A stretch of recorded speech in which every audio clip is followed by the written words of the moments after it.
देश में लोकसभा चुनाव चल रहे हैं।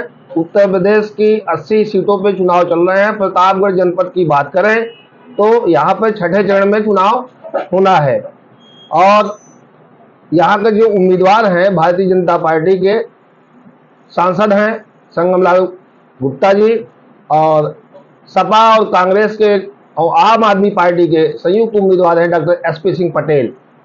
ये लोग दोनों नेता जो है 2 महीने से क्षेत्र में भ्रमण कर रहे हैं और मुख्यालय की बात करें और ग्रामीण की बात करें, दोनों जगहों पे कहीं इनके दर्शन नहीं होते हैं। इनके पास कोई मुद्दे नहीं है जनता के बीच में रखने के लिए। आज हम जो मुद्दा लेके आए हैं वो है पेयजल। इस भीषण गर्मी में लोगों को सबसे पहले, भोजन से पहले आवश्यकता होती है पानी की।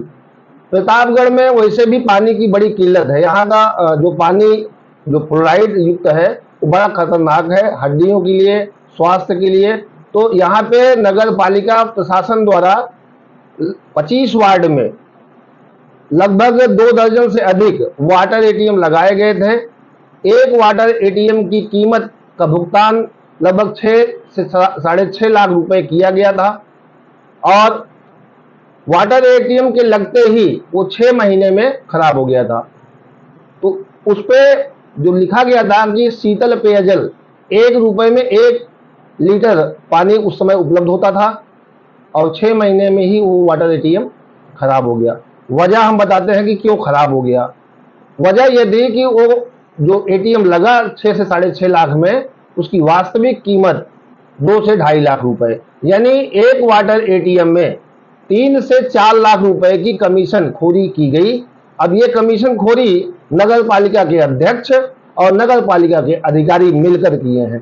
तो सोचिए, भ्रष्टाचार की बात पीएम मोदी भी करते हैं, भ्रष्टाचार की बात सूबे के मुखिया योगी आदित्यनाथ भी करते हैं, पर उन्हीं के पार्टी के चेयरमैन जो लगातार 6 बार से यहाँ पे हैं, हरि प्रताप सिंह जी, वो भ्रष्टाचार के आकंठ में डूबे हुए हैं। उनको हर जगह कमीशन ही कमीशन दिखता है और वाटर एटीएम पे इतना लंबा कमीशन लेके उसे स्थापित किया गया और 6 महीने में वो खराब हो गया। लोग जाते हैं पानी लेने, प्यास बुझाने के लिए इस भीषण गर्मी में और निराश होकर लौटते हैं। तो ये स्थिति भ्रष्टाचार की है। चुनाव चल रहा है, किसी पार्टी के पास कोई मुद्दा नहीं है, सिर्फ फालतू की बातें, आरोप प्रत्यारोप लगाने की बात छोड़ दें तो जो जनहित के मुद्दे हैं उसको कोई छूना नहीं चाहता है कि वास्तव में जनता की क्या बातें हित की है। लोग इस गर्मी में पानी कहां से पाएं, कैसे पाएं? इंडिया मार्ग के जो नल लगे हैं सब वो उसकी बोरिंग ध्वस्त हो चुकी है। इंडिया मार्ग का नल की बोरिंग रिबोर करने के लिए भी लाखों रुपए सरकार देती है, उसको भी ये लोग हजम कर जाते हैं। वाटर एटीएम की ये दशा है। लोग जो है दोपहर से लेकर, मतलब सुबह से लेकर शाम तक, विशेष रूप से दोपहर में पानी के लिए तड़प उठ रहे हैं। न तो यहाँ जनप्रतिनिधि इस पे ध्यान दे रहा है, न तो यहाँ अधिकारी। सब मौन स्वीकृति साध रखे हैं, आंखों पे ऐसे मानो पट्टी बांध रखे हैं कि हमको किसी व्यवस्था से कोई मतलब नहीं है, सब कुछ राम भरोसे है। तो जब ये हाल चुनाव के समय का है, लोकसभा चुनाव चल रहा है, किसी के पास कोई मुद्दा नहीं है, किसी के पास कोई योजना नहीं है, तो स्थिति बड़ी ही भयावह दिख रही है। कैसे जब चुनाव हो जाएगा तो ये जो नेता हैं ये अपनी योजना कैसे लागू करेंगे? जो चुनाव हो जाने के बाद जो जिम्मेदार है उसकी ये दशा है।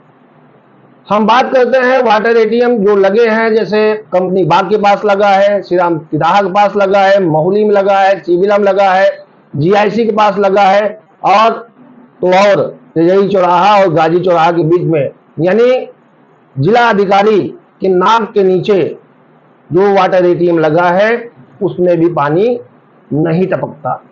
लोग जाते हैं, निराश होकर वापस आते हैं और इसकी मरम्मत में लाखों रुपए अभी तक खर्च कर दिए गए हैं।